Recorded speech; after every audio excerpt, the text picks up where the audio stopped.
When we talk about organizational culture, what drives your culture within your organization? We saw in the past webinars that people are very important for our organization. But people alone cannot handle everything, cannot do everything, cannot drive the organization by itself. They need a framework, they need a structure, they need some guidelines, they need some principles, okay? So even if you haven't defined an organizational culture so far, you should start thinking about it. Each of us, when we start a business, we started based on our own beliefs, our own principles as people. So you need to put your beliefs and your principles in the organization.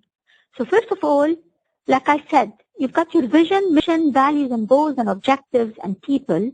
These are all the elements that will drive the culture of your organization. And they all need to be aligned, okay? And they all need to be defined, well defined. So before you even start hiring anybody, before you even start doing any business, put these in place, you know. What is your vision? What do you want to do in your company? How do you want to achieve your vision? What values are you going to have?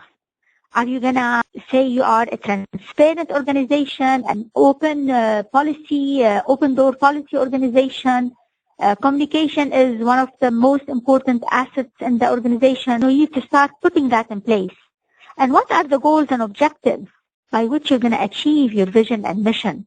And of course, you need the people to help you drive towards that. So you need to define these, because if you have something that is not well defined, you're going to risk having gaps, okay? And those gaps will not help you drive your organization forward in the same speed that you wish, okay? An organizational culture, or corporate culture as we call it, is reflected in several areas. It's not just written. It's not just something that you write on paper or you put on your website or you put on banners and posters. No, it should be applicable. It should be applicable in the way the business is conducted. So how are you working? If you say that you have an open door policy, that means when I go into your organization, employees can access you easily, you know, can talk to you easily, can get to you easily. They don't have to go through a huge level of individuals before they can reach somebody in top management. The way employees are treated, and we're going to talk about this a little bit more, how do we treat employees and how do we keep them engaged and satisfied and happy, because that's how it's going to drive our success. The agility and freedom of people within the organization. Of course, we need structure, we need frameworks, we need rules, we need regulations, but we also at the same time need to allow the people to be a little bit creative, to be a little bit, give them some freedom, give them a breathing room. For example, lots of organizations follow what we call a flex time. You know, you have eight working hours per day, but they allow their employees to come a little bit late, leave late, so not everybody has to be there at 7 a.m. or at 8 a.m. or etc. But again, this depends on the type of organization, because when you have customer service, no, you need to have strict hours.